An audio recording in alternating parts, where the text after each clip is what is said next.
என் மகள் ரிதன்யா தற்கொலை வழக்கில் வழக்கு தோய்வாக போய்கொண்டிருக்கிறது என்பது காரணத்துக்காக ஐஜி அவர்களை சந்தித்து என்னுடைய மனுவை தாக்கல் செய்து வந்திருக்கின்றேன்.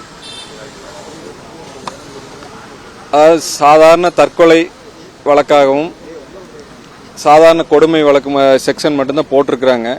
அதை ஐயா அவர்களுக்கு சுட்டிக்காட்டி எனக்கு சரியான செக்ஷன் போட்டு வழக்கை தீவிரமாக விசாரித்து உடனடியாக குற்றவாளிகளுக்கு தண்டனை வாங்கி கொடுக்கணும்னு சொல்லி அவர்கிட்ட வேண்டுகோள் விடுத்து மனு கொடுத்துட்டு வந்திருக்கிறேன். அவரும் பார்த்துட்டு உடனடியாக இன்னைக்கே அதுக்கு உண்டான முயற்சி எடுக்கிறேன். எவ்வளோ ஃபாஸ்ட்டாக பண்ண முடியுமோ பண்ணுறேன்னு சொல்லியிருக்காரு. அது இன்னும் போஸ்ட்மார்ட்டம் ரிப்போர்ட்டும் வரல, லேப் ரிப்போர்ட் வரல, ஆடியோ ரிப்போர்ட் வரலன்னு சொல்லி அவங்க சைட்லேருந்து அந்த விசாரணை சொல்லியிருக்காங்க. ஏன்னா அதுக்கு உண்டான காலதாமதம் கண்டிப்பாக ஆகும்.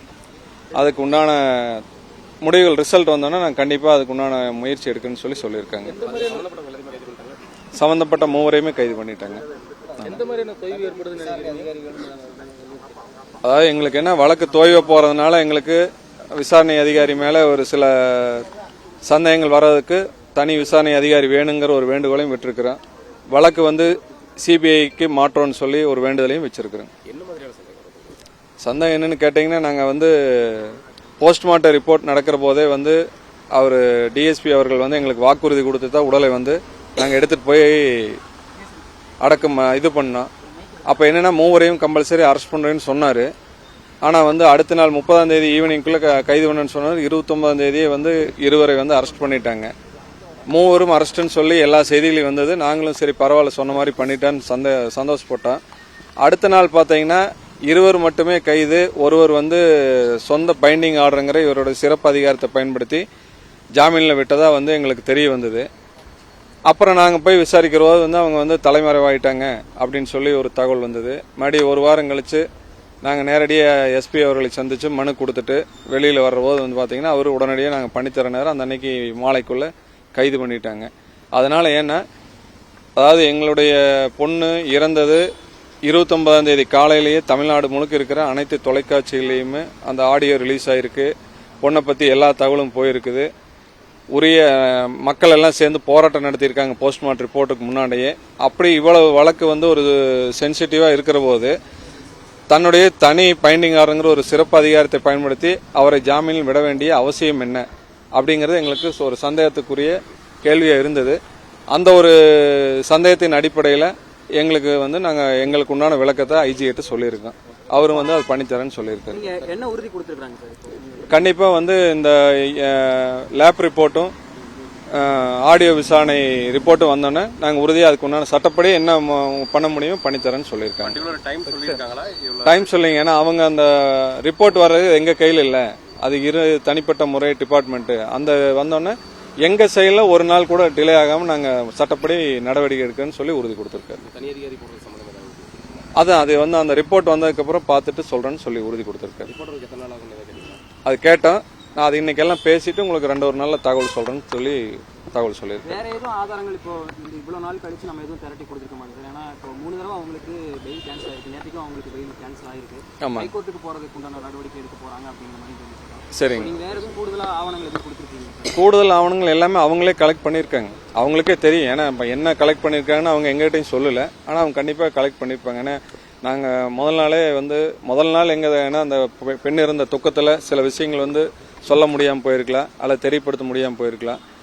ஆனால் அவங்களுக்கு எல்லாமே தெரிஞ்சிருக்கு. ஆடியோ 2:30 மணிக்கு அவங்களுக்கு தெரிஞ்சிருச்சு ஆடியோ. ஆனால் எங்களுக்கு நைட் 8:30 மணிக்கு தான் நாங்கள் பார்த்தோம். அப்படி இருக்கிற போது அவங்களுக்கு உண்டான ஆதாரங்கள் எல்லாம் இருந்தும் சட்டப்படி அந்த செக்ஷன் எல்லாம் போடலைங்கிறது எங்களுடைய வருத்தமாக இருந்தது. அதையும் அவர் உறுதியை பண்ணித்தரேன்ட்டாரு.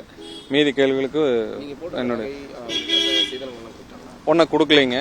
அது முறைப்பிரகாரம் இது எல்லா கேஸுக்கு உண்டான ஆதாரங்களையும் திரட்டிட்டு ஃபைனலாக அது கோர்ட் மூலியமா எங்களுக்கு ரெக்கவரி பண்ணி தரேன்னு சொல்லியிருக்காங்க. என் பேர் அட்வைட் குப்ராஜுங்க. எனது அலுவலகம் ரேஸ் கோர்ஸில் இருக்குங்க. இன்னைக்கு இந்த ரித்தனியா சம்பந்தமாக வழக்கு பதியப்பட்டிருக்காங்க.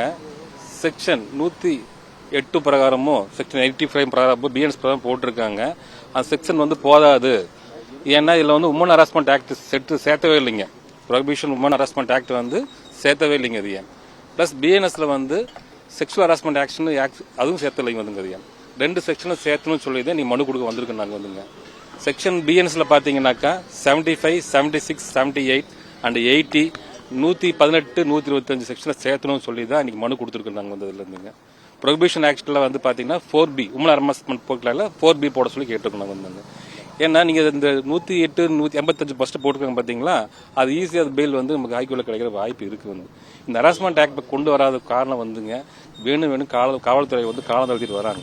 அது சீக்கிரமாக இந்த மனு மூலியமா நடவடிக்கை எடுக்கணும்னு சொல்லி நான் கேட்க தான் மனு கொடுத்து வந்திருக்கேன். பிரதன்யா தற்கொலை வழக்கில் இந்த தகவல் அனைத்து பொதுமக்களுக்கும் போய் சேர்ந்ததுக்கும் எனக்கு இந்த அளவுக்கு ஒரு தைரியத்தை, நம்ம இந்த வழக்கை தொடுத்து நம்ம பொண்ணை இழந்துட்டோம், இருந்தாலும் இனி இந்தியா முழுக்க இருக்கிற எந்த பெண்ணுக்கும் இந்த மாதிரி ஒரு கொடுமை நடக்கக்கூடாதுங்கிறதுக்காக எனக்கு வந்து ஒரு ஆறுதலாகும் ஒரு முயற்சி, அந்த வழக்கை வந்து எடுத்து நடத்துறதுக்குண்டான முயற்சியும் கொடுத்த இந்த ஊடக நண்பர்கள் அனைவருக்கும் வந்து முதற்கண் நன்றி தெரிவிச்சுக்கிறேன்.